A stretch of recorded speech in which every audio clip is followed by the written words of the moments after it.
Well, there's a long list of them.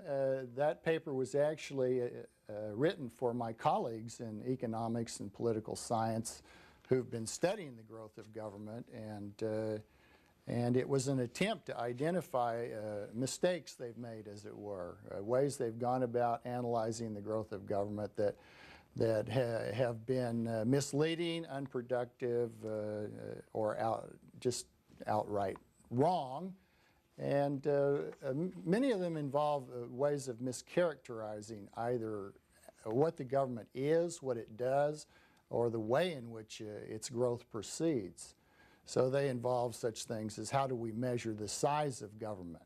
The most common way for economists and political scientists is to take the ratio of government spending for currently produced goods and services to the gross domestic product, which is the total of all such spending.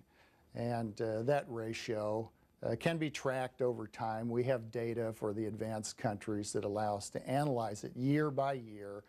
And economists love data like that. They immediately see an opportunity to apply econometric techniques. And so that's what they've done.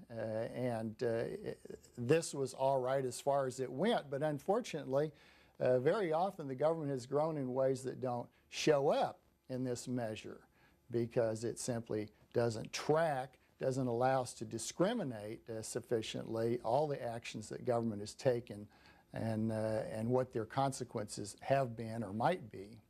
So what do you propose to either add to it or subtract from? My approach has been to look at a variety of measures, and particularly to look at evidence not simply of a statistical kind.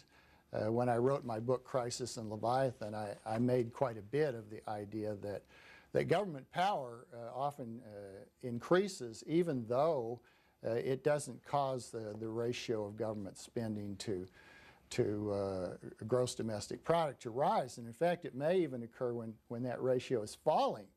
If the government were, for example, to begin conscripting soldiers rather than hiring them in the labor market, we might well see government spending fall because it wouldn't pay very much to the conscripts.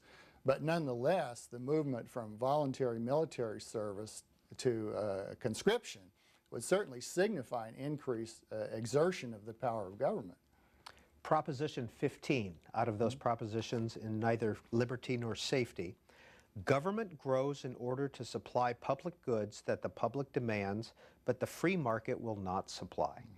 True or false? Well, that's one of the standard rationales economists propose to account for the growth of government. I think it's a bad explanation in the sense that most of what the government has come to do over time doesn't even plausibly fit the category of being a supply of public goods. In economics, public goods are very strictly defined. They have to be goods that once produced are available to everybody, so they're non-rivalrous in their consumption. And they have to be goods from which no one can be excluded once they have been produced. And certainly most of the things that government does are not even approximately public goods. So it makes a good rationale in economic theory. It's good on the blackboard, but historically speaking, it's very weak.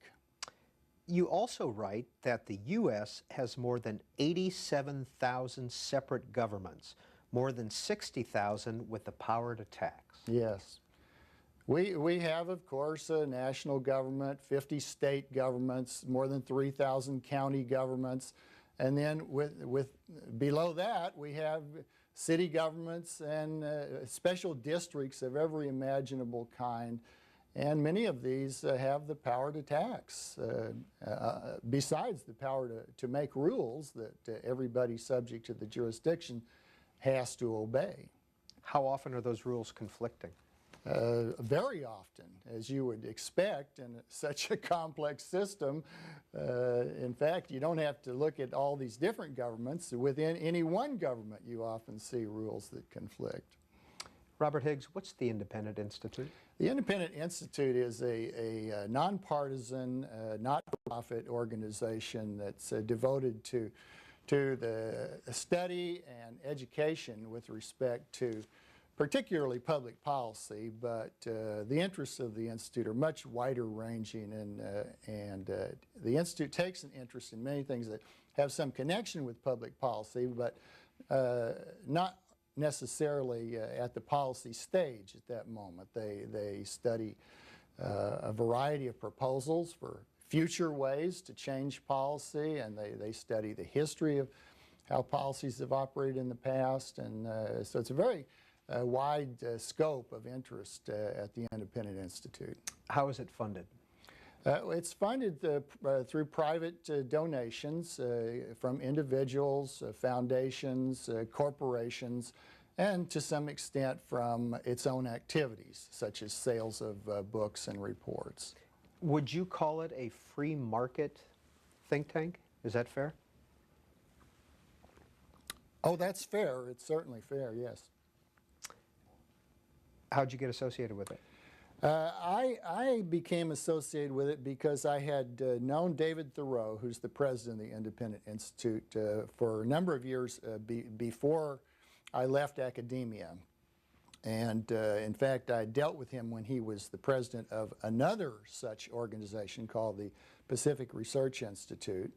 And when I did leave academia and I was looking around for a new place to land, David and I quickly got together and agreed that I could do something for the Institute, and so I've been doing something for it ever since. And what were you doing in academia? I was a professor of economics for 26 years, and where'd you teach? I taught for 15 years at the University of Washington in Seattle, and then at Lafayette College in Easton, Pennsylvania for 6 years, and then for 5 years at Seattle University. Education? Did it educate me? No. What's your education? Sorry. My education is that I have a bachelor's degree in economics from what was then called San Francisco State College, and a PhD in economics from Johns Hopkins University. In a book that you added a chapter to, Government and the American Economy, A New History, Douglas North writes, first of all, the book is, what's the word? Festschrift. What does that mean? Well, it means it's a celebratory volume dedicated to me by friends and students. Dedicated. That was the word I was looking for. Not a big word, just a little word. But it's dedicated, and Douglas North, Price Fishback writes, when most of us first met Bob, he was a free market economist who believed strongly that markets worked well. Over time, he has become more and more closely associated with libertarian and Austrian thought. What does that mean? Austrian thought. Well, Austrian thought refers to the so-called Austrian School of Economics, which is very often distinguished in its views from what is now mainstream economics, but once upon a time was part and parcel of mainstream economics, and didn't really part ways until around the 1930s, when mainstream economics began to take a very different course. But the Austrians have stuck to their guns, and they differ in a variety of ways. Their conception of what economics is about and how it ought to be studied is different from mainstream economics, and their ideas about how the economy operates are quite different in some ways, not in all ways, because as I said, the Austrians were once simply economists among other economists and didn't stand out at all. And some of the great Austrians include Karl Menger back in the 19th century, and Eugen von Bohm-Bawerk, and after that Ludwig von Mises, F.A. Hayek. These people at the time were seen as making contributions to economic analysis in general. And are still seen that way to some extent, but particularly in the case of Mises and to